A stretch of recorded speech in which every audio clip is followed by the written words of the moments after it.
Right. Okay, so today, a new law takes effect. And it's the flood notification hazard law. This legislation was enacted by the governor back in late fall with an effective date of today. This is going to change the way you do your listings for not only residential and two families, but also rentals. So let's just, we're gonna start with the video from NJAR. So it'll give you a little background. Are you giving handouts or no?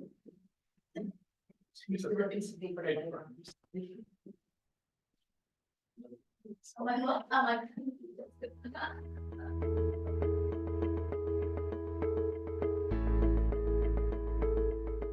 There has been a lot of discussion regarding a new law which requires sellers and landlords to disclose flood history on properties, set to take effect on March the 20th. This does not apply to seasonal rentals that are rented for 120 days or less. This video will help break down the law into two main components. First, there are now mandatory flood history disclosures for sellers and landlords. This includes new questions on the seller property condition disclosure statement and a new rental flood risk notice. While the law does not mandate the use of the full seller's property condition disclosure statement, it does mandate the seller answer all questions under the new heading entitled Flood Risk on the seller property's condition disclosure form. Our contract of sale, lease, and the seller's condition disclosure statement on zip form are forms provider you receive access to with your membership, have been updated to comply with the law in advance of the effective date. All other form vendors have been made aware of the new requirements and are in the process of making all the necessary changes prior to March the 20th. Second, there is now an online flood mapping tool that identifies properties by mailing address in flood hazard zones in a user-friendly, easily searchable format.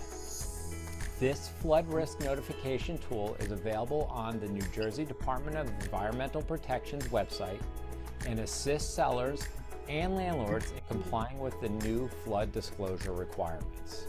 So, does this change the way you handle transactions? Yes, it does. Beginning March 20th, all of your seller and landlord clients are required to use the new disclosure forms, which mandate disclosure of a property's flood history to potential buyers and tenants prior to the signing of a contract of sale, lease, or lease renewal. Please note that this law does not apply to seasonal rentals that are rented for 120 days or less. Thank you. Okay, and then eventually, Amanda, we're gonna go to that loan that you did.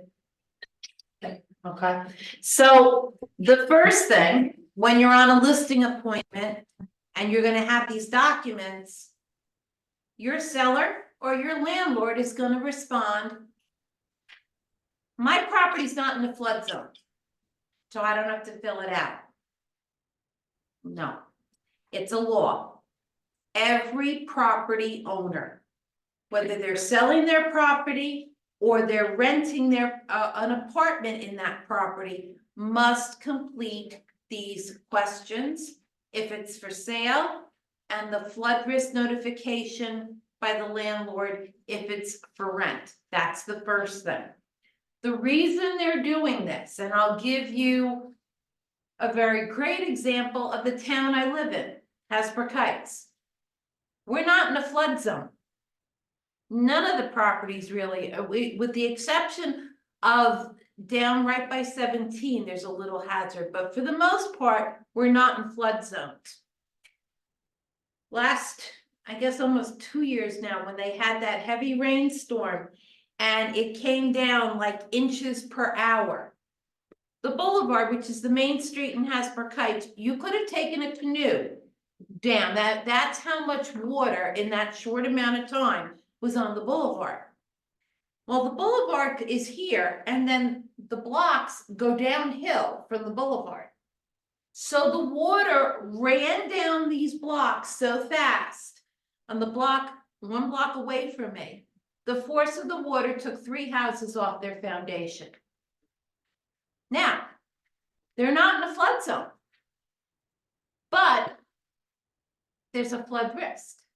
And that's why this law was enacted. All you have to do, I'm sure you all got alerts on your phone today that there's a flood potential this afternoon because we're going to get heavy rain. And that's what's been happening over the months. And that's why the governor enacted the law. And so that's kind of how you have to, when you get pushback, my house isn't in a flood zone. That's the talking point. It doesn't matter. The law says everybody has to do it. So they've added, and when they decided this, they added the questions for the sale on the end of the seller's disclosure from 127 to 135. And they decided that that was going to be the vehicle that sellers were going to have to answer those questions to put the listing in. The law also states that a buyer must have the seller's disclosure and be able to review it prior to submitting an offer. Okay? Most of you, when you take a listing, and I see the paperwork come through, on the top of the seller's disclosure list, you're used to saying, seller did not complete, seller did not fill out, and they just sign it or they initial it. That will not fly anymore. And I'm telling you right now, you submit a listing and that seller's disclosure says that, I'm not signing the paperwork. We will comply with the law. Yes, ma'am. What are we doing with, I guess, our listings prior to today? Are I'm they getting there. Oh, perfect. Every active listing that you have as of today, whether it's for sale or for rent, you now have to take either the seller's disclosure or the landlord risk, flood risk, and submit that to either your landlord or your seller, and then get it into command and have it there. Does that apply to commercial? They're not living there. This says residential, so commercial is the wild, wild west. But, so anything active as of today, if you have stuff under contract, I would contact your attorney for your sellers and ask them what they're doing about it. And let them go get the seller to complete the form and give it to the buyers. We're not gonna touch the under contracts. We're gonna let the attorneys handle that. But active listings, active for sales, if you, if they've been there a while, we kind of tried to get you to do it this week, but you gotta go back. The forms say, now 4 forms changed with this new law. The 4 forms that changed is your contract of sale, your residential lease, the seller's property condition disclosure, and the new form, which is the flood risk notice. The other 3, you need to make sure that on the bottom of the form, it says 02/2024. So if you're in the habit of having these forms that you routinely need saved on your laptop or a computer and not downloading a packet from command with all the forms in it, you can't use them anymore. They have to be 02/2024. So the easiest thing to do and the safest thing, regardless of what forms you're using, is to always get the packets from command through DocuSign. Because just as Jared said in that, update from the NJAR, when they make a change, when the NJAR makes a change to a form, they notify the third-party providers, which was Zip Forms, DocuSign, and Dotloop. And they make the changes. So whenever a form is changed, regardless of what law or what things take effect, if you always get the forms through DocuSign, you're getting the most current form. So don't save them on your laptop. Don't save them on your desktop. Always take a packet fresh out, because now I know you're using the right forms. Sometimes it happens to me, that when I do that, and when we take the transaction, it goes directly to DocuSign, but it doesn't upload all the documents.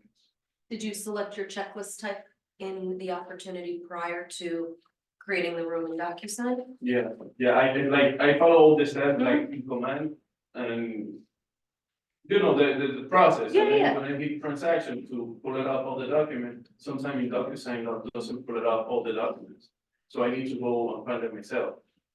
So I'll take a look at that with you. That's a great point. I mean, listen, it's a piece of technology. It's not always gonna be perfect. It should work most of the time. But even though it's not pulling those forms for you automatically, you can still rest assured knowing that if you go into the DocuSign forms within DocuSign and you pull them, that's still gonna be the most up-to-date Okay, form. sounds good. And I just, today, we do it on the left-hand side when you hit add documents, in the DocuSign section, there are categories for rental, listing, buyer, tenant. In the listing one, I did add that landlord form that I had missed last week. It was brought up to me before, so it's now in there, So in case you're looking for it. the flood risk notice, that's the new form. That your landlord has to fill out. It asks three questions. Is any or all of the rental property located wholly or partially in a special flood area, 100-year, according to FEMA's current flood insurance rates? Yes, effective map, no. Then it asks if it's in the 500-year plain. Here's the kicker that deals with the weather that we have now. Has the rental premises or any portion of the parking area of the real property containing the rental premises been subject to any flood damage, water seepage, or pooled water due to a natural flood event? Yes or no? And then it asks if yes, how many times, and then to describe it. So if you're renting a property in Lodi where when you sneeze, it floods, they're going to ask. Because in that town, when they get the warning, people move their cars to higher ground. It's just the fact, the river runs through it. We want you to get this form signed. We want it uploaded into the MLS, similar to if you uploaded lead paint. Put it as an associated document in your listing.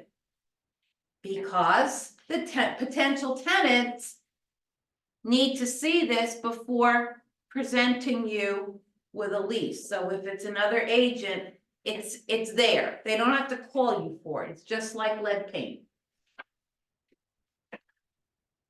The seller's disclosure asks all the FEMA questions. Do you have a flood cert? Do you have you ever received FEMA funds for a flood? And then the last question and the new question, similar to the landlord one, has the property experienced any flood damage, water seepage, or pooled water due to a natural flood event such as a heavy rainfall? The same yes or no that's in the landlord flood risk is also now in the seller's disclosure. So this has to be filled out. The contract of sale puts in a notice in there. There's a new section from 393 to 402 that talks about flood risk.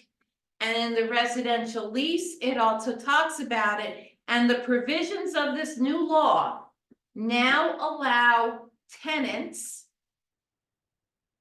to purchase flood insurance. Because content insurance isn't gonna help their car. So they do have, and the lease lets them know that they can purchase, and even the landlord flood risk notice says that flood insurance may be available to renters through FEMA's National Flood Insurance Program. So it puts them on notice when they get this, and it's on notice in the lease. So here's the catch-22. The seller's disclosure is not as of yet a required form according to NJAR.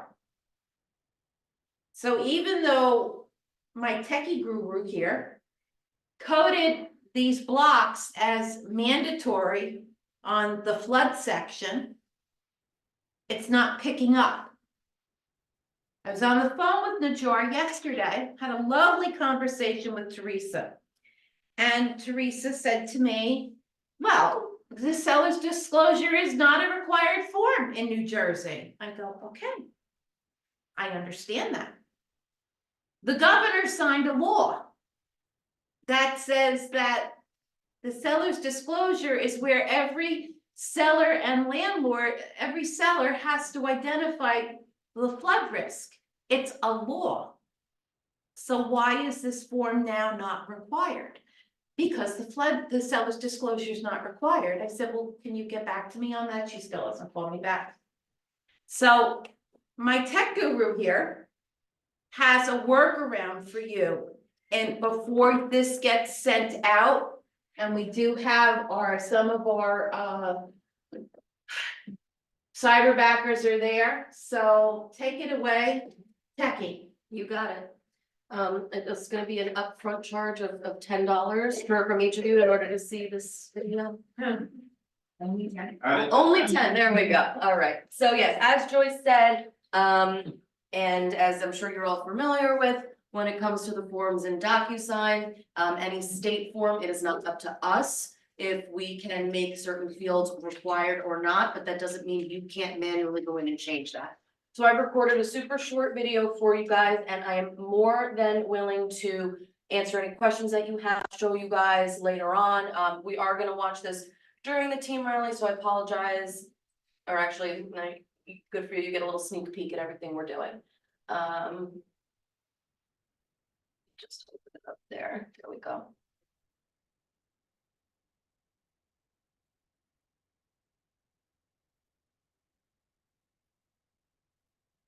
Come on.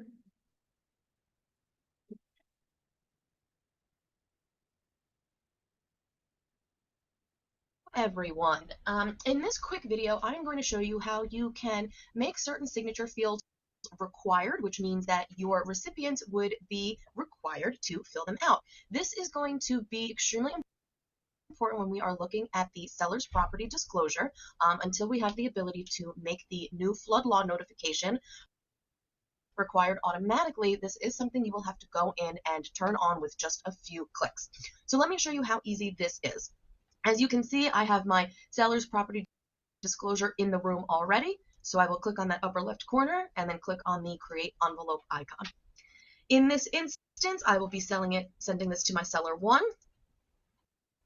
As soon as I click on continue, it will bring me into the first step of the envelope preparation. Here is where you will review all of the documents that are currently in your room. Here are your recipients. If you're sending them to multiple recipients, you can set the signing order, but note that each recipient does have a color associated with that person. Once all of this is good to go, we're going to click on next, and this is where the magic happens, and I promise it is easier than you imagine it can be. Now, the document takes up the full view page. I would recommend zooming out just a little bit, maybe 150, 125. It would help if the video. Whatever you prefer. The sound. This allows us to see more of the document at once. And as I'm scrolling down, we're going to see all of the different areas, including plumbing, water, heating, air conditioning, electrical, etc. And eventually we will come to the new flood section, which is right here. So here's that flood risk section. I'm going to zoom out one more time. That way it's a little bit easier to see all of the fields that are under this section. Now, when I click on each of these groupings, you see that I have the ability to set some parameters, but here is an even greater shortcut for you. If you click down and hold and drag and drop your mouse over a group of these required standard fields, it will then highlight them all. Once all of these fields are highlighted in blue, you're going to come over to the right-hand side and you will see that I can check these off to make them a required field. Notice how the outline of these boxes turns into that shaded color, and that means that the recipient one, whoever is designated this orange-yellow color, they are going to be required to fill out this information. Now, once I unselect those, we can see that that stays put, and if I were to click on each of the individual groupings, that required field stays put. Now, please note you can do this on any other form if there are any bits of pieces in the seller's property. So does that, I know that was a little bit of a choppy video, and I think during the team rally, I might just do it live to avoid any errors, but or did you all see how easy that was? So essentially what we did is you're following the steps of that compliance roadmap like you normally would. Once you are in the envelope preparation stage, you can highlight a group of signature fields, whether it's for a signature, initial, date, sign, the radio buttons, etc. And you can do a mass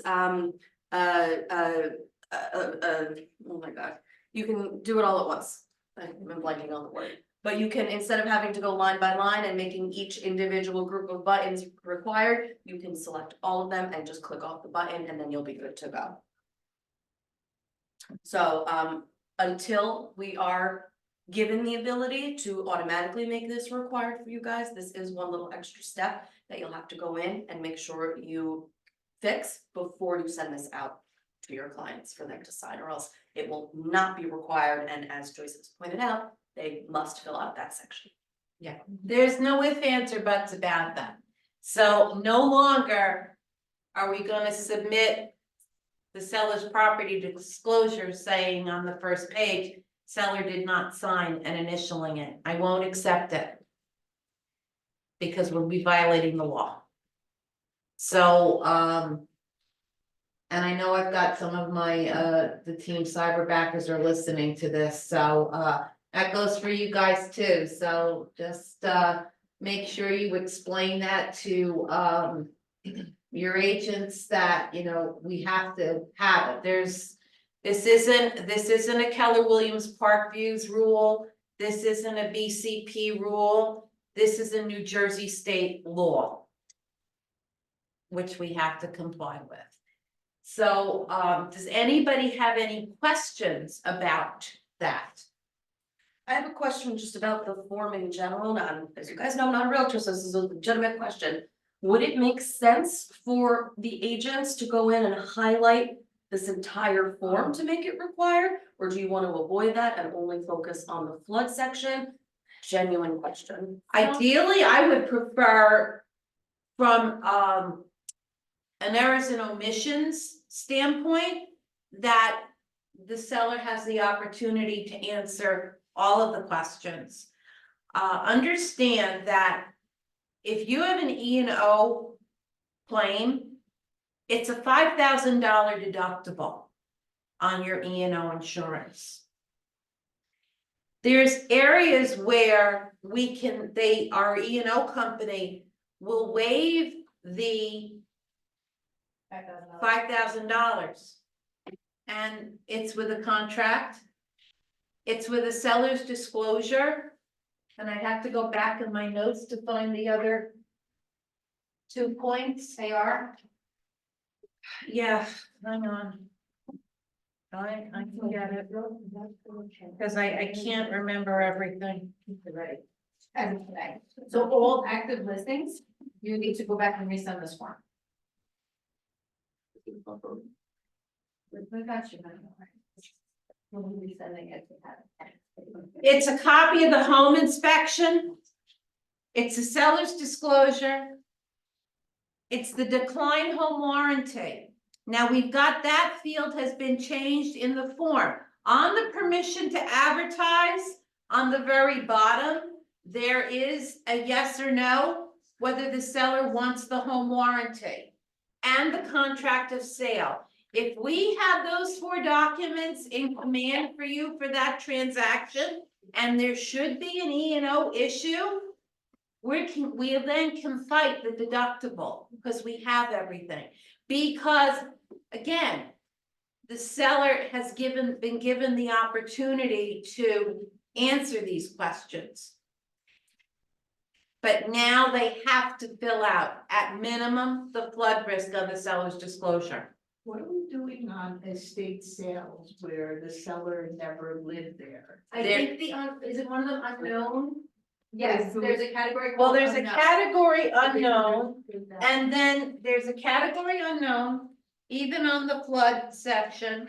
And again, there's the, The executive signature. there is the executrix signature that's for the, that says they've never lived in the property. So what they would do, normally you're gonna put this in for seller 1 and the signature will be in that seller 1 spot. Just take it and drag it down to the executor spot to sign it. Right, and remember when, while this is off topic, it comes up. Cause the listing is gonna say estate of. Or it could have a name of a person. But then, if it says estate of, that's not the way it has to be signed. It has to be signed John Smith, comma, EXEC. It can't be signed estate of, the same way as it can't be signed by an LLC. The name of the LLC, it has to be one of the principals in the LLC that signs the paperwork. Whether it's the contract, whether it's the listing agreement, whether it's the seller's disclosure, we can't take it in the name of an LLC or the name of an estate. It has to be a person. So that's just a little FAQ that Janine and I see all the time. Any other flood questions? So as long as they sign the floods zone part, we could. Yeah, I mean, ultimately, it's better for you if the seller discloses what they want to disclose, or say no, or say unknown. It takes you off the hook. You've done your due diligence. This is the same, this flood risk notice, having the landlord sign it and you get it. Remember, you've got the lead paint inspection law that you have to get signed on rentals. Sometimes I get rental paperwork that comes in without that lead paint inspection law. That's taking you off the hook. That's saying that you as the listing agent have done your due diligence and you've told the landlord that before the tenant can move into that apartment, they have to have that apartment inspected for lead paint. It takes it off of you. It protects you. It protects the office. Because ultimately the broker is responsible for all the listings. So, any other questions on lead paint? So if the seller signs unknown, that's when it's, you can submit still? For flooding? Yes. Okay. Go to the New Jersey MLS.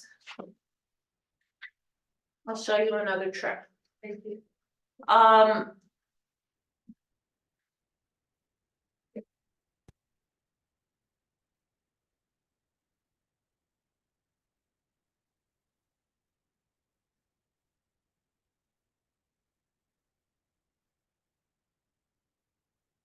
I don't know how many of you know about this new tool in the New Jersey MLS. I think I showed it to a couple of you. NJM, NewJerseyMLS.com, that's why you can't get it. No, Okay, so it's. spell it out. Spell it out. Yeah. Not a realtor, guys. Yeah, that's the client version. Huh? That's the client version. Okay, JD. So no one logs into Joyce's account. Okay. Where can we move this person?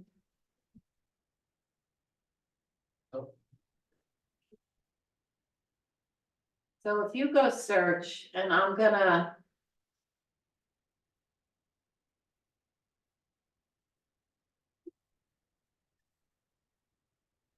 So say you're doing a, you're gonna get a listing. And I'm picking on the poor town today. We're gonna go to Lodi.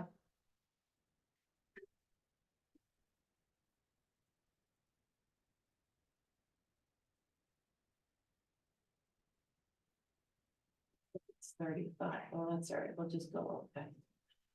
Never mind, we'll search. All right, so we're not, obviously, we're not gonna go in the cemetery. Although it floods there too.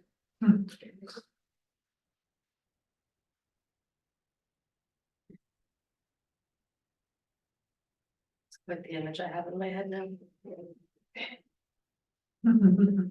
Listen, one bad hurricane and flooding on Main Street in Lodi. The funeral home that's down there by Route 46. The casket showroom, they were floating. Oh, God. Caskets were floating. I can't. 50 South Main.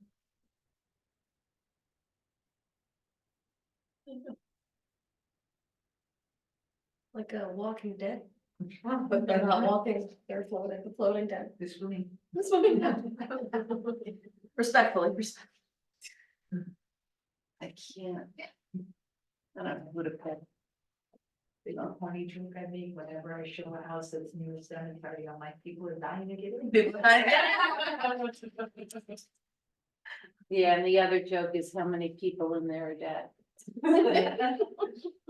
At least it's a quiet neighborhood. Yeah, There you go. okay, we'll just take this one. Okay. So that's their house. All right, so you see that there's the map. I gotta move this person again. So here, let me. Okay, so we're good. What did I say? I'm gonna take this one. Okay, so you see where this is N over here? On the tax records? Yes. You're gonna click on that, and that's gonna take you to the New Jersey Property Records Fork. This portal, and it's available for every property. So it's gonna go down, and this is actually a commercial, so it's not exactly gonna give me what I want. But it's gonna tell you, when you look right on top, where'd I go?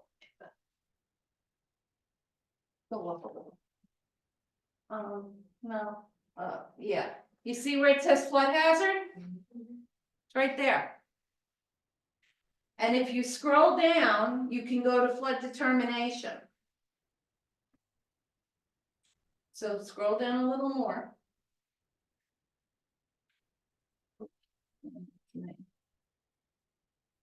Good. I clicked on something. Select property for flood determination. You can have it, you can order a flood determination on your own. Now, I know a lot of people go to Carnegie Title with this new flood notification law. I don't believe Carnegie's gonna be able to continue to provide them for free of charge. I think it costs them $10 through Carnegie to get them. I don't know how Justin's gonna handle that yet, but you do see that portions of this property, this is a commercial, but there's other houses on there. You can see in this map, in addition to it, you also can get tax data, you can get history, you can get mortgage information through here. You can look at some of them have the mortgage documents uploaded. So if you're going on a listing appointment, going to the tax records through New Jersey MLS, and it doesn't matter what county it's in, because I pulled stuff in Middlesex through here, because it's New Jersey's records. you can go in and see when it was bought, when it was sold, who owns it, the history and the whole bit right through this website. So I would, when you're prepping to go on an appointment, make sure you click the N on the tax records for the property that you're going to and get all your data. Because that's gonna show, if you're competing against somebody, it's gonna show that you've done your due diligence and you've taken the extra step to find out everything there is to know about that property. So if they, but again, with regard to the landlord flood notice and the seller's disclosure, it doesn't matter whether they're in that flood zone or they're over here. They still have to fill it out, and that's the law. So, and that's what you're gonna have to, because I know the first thing that's gonna happen, they're gonna tell you, oh, I don't play flood insurance, I don't know, doesn't matter. Every property owner. Remember, like Joyce said, it's not our law, it's not a BCP law, it's not a Keller Williams law. It's the law, it's out of our control, so we just gotta make sure we are staying compliant. And keep it out of real estate. And just make sure that your documents for residential lease, seller's disclosure, the contract of sale, and the flood, that one is new, but those other three, that when you're using them, they say 02/2024. Those, so now you have the most current ones. So if that's, nobody else has any questions, I don't know if anybody in Zoomy Land has any questions? I don't think so, nothing in the chat, but if you guys do have anything, feel free to unmute yourselves or pop it in the chat. You know, of course, as always, if you guys think of a question 10 minutes after this class ends, like what I normally do, you can always reach out to Joyce, she'll get back to you as soon as she can. Our goal, regardless of what position we are here, is to keep you guys out of real estate jail, keep you compliant, make things very easy for you. We just want to make sure that your jobs are as easy as possible, and that's why we're here to help. So, I have a question. Mhm. I'm going to read the case, or maybe you talk about that. Is only that portion of the seller disclosure, or there is a separate form for just the flood? I wish they had made a separate form. Because they didn't go and make, and that was my argument with NJAR yesterday. It wasn't our choice what vehicle, they decided to make the vehicle the seller's disclosure. So we're gonna show it again, the video in Team Rally of how to highlight the whole thing so that it populates into required. And that's the workaround for that. I'll do it live, that way it's not so Well, choppy. ultimately, if I would just get in the habit of getting the whole thing signed, because I think it's gonna happen. Yes, dear. So in the state of New Jersey, because in PA it's required, but a seller, a buyer can sue the seller if there's any misinformation on, if there's the seller didn't know, obviously, but they're gonna go after if there's some big problems that, an inspector could find. Can that happen in New Jersey? Anything can happen, but this is a very litigious state. Yeah, because that's how I was presented to my sellers, the same, you don't know it, you're unknown, but. Yeah, if you don't know, obviously, if they don't know an answer, it's better to say unknown than to say no. But if they do know, then they should put it on there. But New York requires seller's disclosure too. We don't. Are we getting there? Maybe. But we're not there yet. Right now, it's just 16 questions. Yeah, not those questions. I'm singing characters, we don't say. If I have a buyer and he's putting the offer in, does he has to see that flood?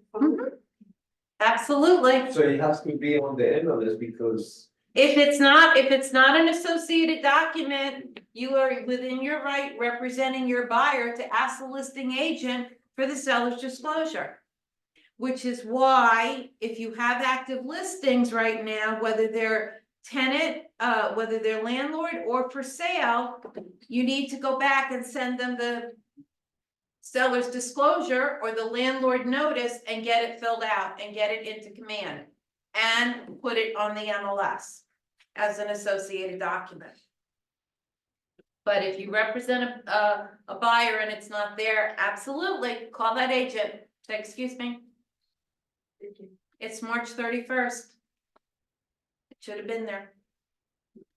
What do you do if you get pushback? Cause I, like in the past, I've gotten pushback from agents where they're like, no, I'm not doing it, or I don't have it and you can't get it. It's the law. Okay. Okay, yep, as of today, new rules. Although I get No, that, of course, but of course. yeah, let's just say I reach out to Amanda at Brand X and she's like, sorry, you're SOL. Like, Every real estate agent, I'm sure you've seen emails, you've gotten emails from Greater Bergen Board of Realtors warning everybody that March 20th was coming. So it's nobody can say, I didn't know. And, you know, we've been trying to get ahead of it, and we only got the forms a week ago. And like they waited till the last darn minute. We would have preferred to have the forms in February uploaded so that all of our listings were compliant on March 20th. And now you're like locking the barn door after the horse gets out, but Yeah. you're gonna have to get them done. If it was up to us, we would have held this class in January. And then we tried to hold this class in February, but because the paperwork was not ready, we were not able Yeah. to do that. So, you know, I say it over and over, it's like a beating a dead horse, but Joyce is phenomenal at her job and making sure everything is up to date and getting the information to you in a timely manner. So, you know, if anything ever feels a little last minute, it's not on us. But we are still here to make sure you're feeling comfortable before, you know, stuff hits the fans. So, I mean, I can't imagine an agent giving you pushback because, wait a minute, I can't say that I can't imagine. Because I can tell you that an agent that Kevin is actively recruiting, I had a conversation with that agent and they work in Sea Caucus. So Sea Caucus is like Lodi. If you sneeze in the rain, you're gonna need a rowboat on Meadowlands Parkway. And The picture from this graphic, that was Joyce paddleboarding throughout Secaucus. That was. or Lodi. The brokerage that this agent works in has said nothing to them. And I find that that just blew my mind. In that town that's under water every time you look, that they haven't told their agents. So there is a possibility. But again, you guys are connected to a brokerage that keeps you compliant and ahead of the game. We're not gonna wait till something happens to tell you about it. We're gonna tell you about it in the beginning and make sure you've got the tools and everything to be compliant. And not every brokerage is like that. So you might get an agent that says, what are you talking about? Obviously, they haven't read their emails. Well, I mean, I've had agents just tell me you're not getting it, but in the instance, let's just say we're doing the right thing. We reach out to that agent, they're not cooperating. Do we go to you and you reach out to their broker, or do you? want us to reach out Tell to me, their I'll call the broker? broker. This is like the lead all over again, where agents said, oh, it doesn't matter, we don't need this new law, that's exactly what this is, I'm sorry. I've had an agent tell me the seller's disclosure is a waste of time, it only gets us in trouble, and I'm like. We're one of the things that doesn't require it. Well, it gets an agent in trouble because I've seen agents complete it for a seller, and that's when you get in trouble. The onus is on, you know, you give it to them. But again, I can no longer see when you send listing paperwork that is, and don't just send me the paperwork and leave the seller's disclosure off. Because I'm not signing the paperwork until I see the seller's disclosure. So it's the law. The easiest thing to do with that, and I know I'm talking to my friends over there, my cyberbacker friends. If you're sending a packet out to be signed by a landlord or a seller, you're sending them all these papers. You're sending them the seller's disclosure, you're sending them the CIS, you're sending them the informed consent to dual agency for them to sign. So the easiest thing to do when you send that packet to your seller, they're number one in the signing order, the agent's number two, and the broker's number three. And then I will see all the paperwork. So I won't have to send an email back and say, this is missing. Do you have the CIS signed? Do you have this signed? It's very easy. When you send that envelope out, it's the seller or landlord first, the agent second, and the broker third. And then all the papers that the seller and landlord need to sign, I'm gonna say. So it'll save everybody a lot of emails if we get used to doing it in that order. Okie dokie. Everybody can take a potty break. Oh, you brought my compliance roadmap. Yep, just wanna show you guys because, you know, we have been talking about this a lot throughout the class. This is my pride and joy, my baby here, the compliance roadmap. Of course, could not have been done without everyone's help. If you don't have a copy of this, I will send it to you. If you need to watch this in a video form, I have that for you. If you want me to walk you through it, I will do this with you. This is so important because as we mentioned before, this is how you're ensuring you have the most up-to-date documents. This is how you're making sure you are sending them in the correct order, as Joyce just mentioned. Making sure that you have a compliance review done before you go to closing, because the last thing we want to do is have you be at a closing and then a week later you have to go to your buyer and be like, hey, can you sign that wire fraud form? I know you already closed on your house, but I need that form. We want to avoid that. So this will help with all of that and then some. It'll just keep everything really flowing nicely. Words are escaping me, but yes, if you don't have this, let me know. I will send it to you. Okay. Cool. Alrighty. So, well, we have 9 minutes. I guess we can all take anybody that needs to have a potty break, take a potty break and.